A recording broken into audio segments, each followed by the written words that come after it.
तुम हर रात मेरे साथ क्यों आते हो? क्या तुम मेरी तरह इस जंगल का रहस्य जानना चाहते हो? या तुम जानना चाहते हो कि मेरी साधना अब और कितनी कठिन होने वाली है? मेरे दोस्त, अगर मुझे अपनी साधना पूरी करनी है तो मुझे बलि देनी होगी। मैं नहीं चाहती कि तुम में से किसी को दुख पहुंचे। मुझे तुम्हारा साथ चाहिए। क्या तुम मेरी मदद करोगे?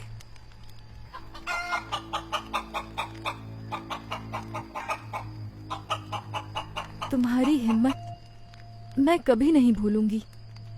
तुम्हारी आत्मा को शांति मिलेगी, मैं वादा करती हूँ।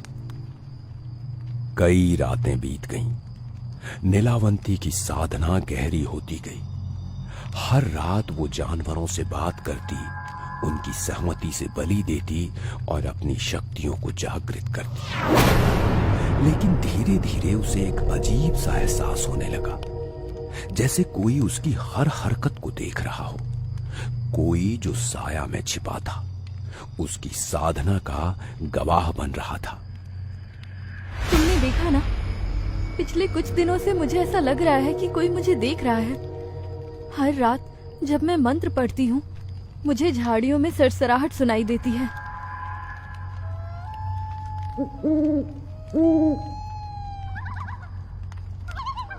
ये क्या था? तुम सब कहाँ जा रहे हो? रुको! वहाँ कौन है? कौन है वहाँ? सामने आओ। मैं तुमसे डरती नहीं।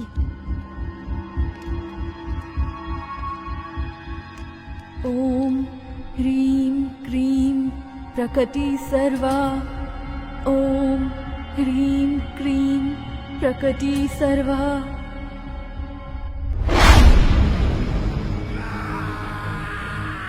कौन हो तुम?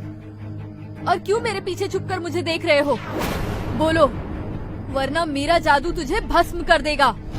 रुको रुको, मैं कोई दुश्मन नहीं। मेरा नाम रघुनाथ है। मैं एक व्यापारी हूँ। मैं तुम्हें देखने से खुद को रोक नहीं पाया। व्यापारी? इस जंगल में इतनी रात को? तुम झूठ बोल रहे हो।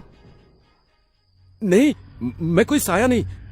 मैंने तुम्हें कई रातों से देखा है। तुम जो करती हो, ये मंत्र, ये शक्तियां, ये सब जादू जैसा है। मैं तुम्हारी सुंदरता और शक्ति पर मोहित हो गया। मोहित? तुम मेरे पीछे क्यों पड़े हो? अगर तुम सच बोल रहे हो तो अब से मेरे सामने मत आना। ये मेरी साधना है और मैं इसमें कोई दखल नहीं चाहती। मैं दखल नहीं दूंगा, लेकिन मैं तुमसे दूर भी नहीं रह सकता। तुम मुझे एक मौका दो, मैं साबित करूंगा कि मैं तुम्हारा दुश्मन नहीं। नीलावंती उसे घूरती है। उसका मन संदेह और उत्सुकता के बीच झूल रहा है, लेकिन सतर्क रहती है। मुझे किसी की जरूरत नहीं, और अगर तुम सचमुच मेरे साथ चलना चाहते हो तो मेरे रास्ते में मत आना। और अगर तुमने मुझे धोखा दिया तो मेरी शक्तियां तुम्हें नहीं छोड़ेंगी। मैं गलत नहीं हूं। मैंने देखा, तुम जानवरों से बात करती हो। पक्षी तुम्हारी बात मानते हैं। मैं तुम्हारी शक्तियों से डरता नहीं नीलावंती। मैं तुम्हें चाहता हूं। नीलावंती रुकती है। रघुनाथ की बातें उसे छू जाती हैं। वो पहली बार किसी से इतना खुला महसूस करती है, लेकिन उसे भी नहीं पता क्यों वो उस रघुनाथ की ओर सम्मोहित होती जा रही थी। उसमें कोई तो खास बात थी जो पूरा गांव उसे डायन कहता था। बस यही एक आदमी था जिसने बिना डरे अपने प्यार का इजहार किया था। कोई मुझे नहीं समझता। गांव वाले मुझे डायन कहते हैं, लेकिन तुम अलग हो।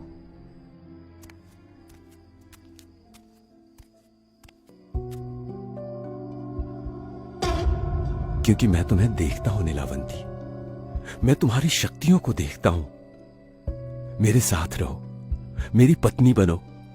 मैं तुम्हें दुनिया की हर खुशी दूंगा। शादी? मुझे नहीं पता। मेरी साधना, मेरी माँ का बदला, मैं इसे नहीं छोड़ सकती। मैं तुम्हारी साधना को नहीं रोकूंगा। मुझे बस अपने साथ चलने दो। मैं तुम्हारी रक्षा करूंगा। ठीक है रघुनाथ, लेकिन मेरी एक शर्त है। रात में मुझे जंगल साधना के लिए जाना होगा और तुम मुझे कभी नहीं रोकोगे। तुम्हारी हर बात मानूंगा नीलावंती, ये मेरा वादा है। दोनों की शादी हो जाती है। नीलावंती और रघुनाथ एक छोटे से घर में रह रहे हैं। दिन में नीलावंती सुखी जीवन बिताती है और रात में बरगद के पेड़ के नीचे साधना करती है। रघुनाथ हर रात उसके साथ जाता है। नीलावंती, तुम जो करती हो, ये मंत्र, ये विद्याएं, इनका कोई जवाब नहीं। क्यों ना तुम इन्हें एक किताब में लिखो? ये तुम्हारी विरासत होगी। किताब? लेकिन ये विद्याएं खतरनाक है रघुनाथ। अगर गलत हाथों में पड़ गई तो? डरो मत, ये सिर्फ तुम्हारे लिए होगा। तुम्हारी शक्तियां अमर हो जाएंगी। मैं तुम्हारी मदद करूंगा। ठीक है, लेकिन यह किताब सिर्फ हम दोनों के बीच रहेगी।